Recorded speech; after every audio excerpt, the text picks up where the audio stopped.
이삭과 리브가가 결혼한 것이 왜 중요합니까?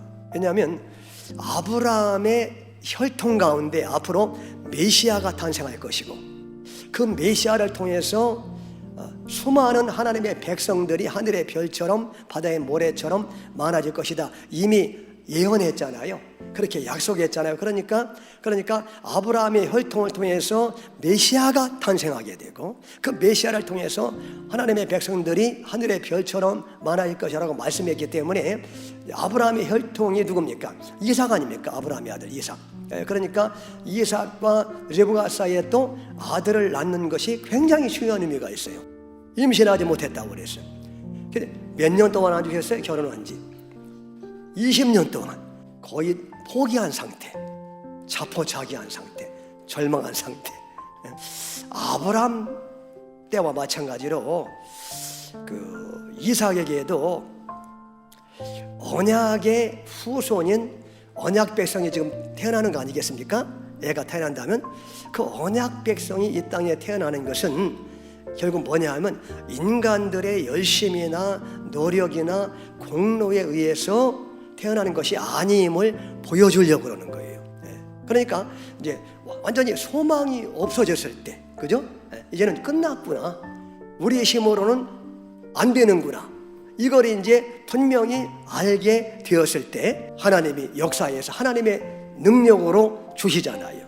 그러니까 이게 뭐냐면 하나님의 언약 백성의 탄생이라고 하는 것은, 오늘날 하나님의 언약 백성이 누굽니까? 택함 받은 저와 여러분들을 말하죠. 언약 백성들의 탄생이라는 것은 인간의 열심이나 공로나 노력에 의해서 태어나는 것이 아님을 다시 한번 확실하게 보여주기를 원하는 거예요, 하나님이.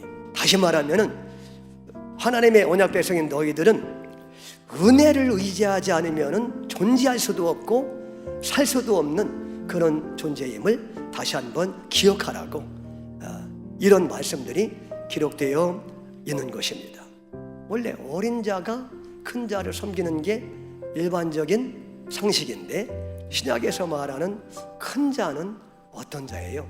예수님이 이 땅에 오셔가지고 이렇게 말씀하실 때 또 이제 성경의 전체적인 어떤 맥락을 보면은 세상 것들을 많이 가진 자를 성경은 큰 자라고 그렇게 말하고 있습니다. 그리고 이제 이 종교적으로 보면은 이제 종교적으로 굉장히 경건한 사람들, 그리고 윤리적으로 사람들의 모범이 되는 사람들, 이런 사람을 성경은 놀랍게도 큰 자라고 얘기하는 겁니다. 큰 자라고.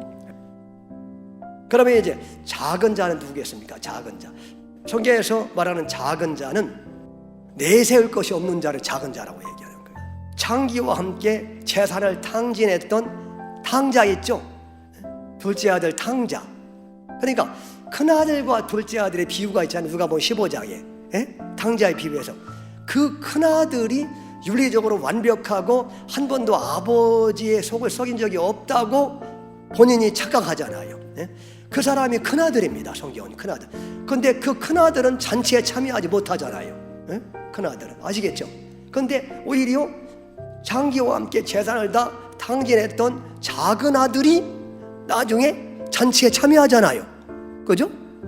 바로 그걸 말하는 겁니다, 지금. 그래서 작은 자라는 것은 이렇게 하나님 앞에 자격이 없는 자들, 사회적으로 지탄받아 마땅한 세리와 장녀들 같은 사람들, 이런 사람들, 그러니까 자타가 공인하는 죄인들을 말하는 거예요. 죄인들. 이런 사람들을 성경은 작은 자라고 얘기하는 거예요. 주님은 언제나 이렇게 주님이 택하신 사람들이 잘나서 택하는 것이 아님을 지금 말하고자 하는 겁니다. 하나님은 언제나 작은 자를 택할. 그 얘기는 뭐냐 하면 이 세상에 큰 자는 존재하지 않는다는 것. 자기가 이렇게 작은 자임을 고백하는 자, 세리와 창녀 같은 추하고 더러운 죄인임을 고백하는 자, 죄인의 계수임을 고백하는 자를 주님은 구원하시기를 기뻐하시고, 그런 사람에게 은혜를 주신다는 사실을 다시 한번 지금 확인하고 있는 겁니다. 이게 복음이 이렇게 구구절절히 복음이 들어가 있는 거예요. 정말 하나님이 우리를 택하신 것, 그리고 하나님이 우리를 사랑하시는 것, 우리에게 하나님이 지금 복을 주시고 그러다가 천국에 가게 하시는 것이 이게 전적으로 완전한 하나님의 은혜이고, 예수님을 통한 하나님의 놀라운 사랑임을 다시 한번 본문이 우리에게 말씀하고 있는 줄로 믿습니다. 아멘. 그걸 강조하는 거예요. 강조하는 거예요. 여러분도 이렇게, 그러니까 이제 어떻게 하나님이 기뻐하시겠어요? 언제나 우리 자신들의 못나음을, 언제나 무능함과 연약함과 불가능함을 언제나 고백하고 죄인의 계셈을 고백하면서 언제나 이렇게 예수님을 우리가 높이고 사랑하고 그분을 찬양하고 그렇게 할 때 하나님은 그런 사람을 정말 사랑하시고 그런 사람과 동행하시고 또 그런 사람이 진정으로 예수님의 은혜에 감사해서 자기 자신 하나님께 진정으로 헌신하고 드릴 수 있는 그런 사람임을 오늘 말씀하는 줄로 믿습니다.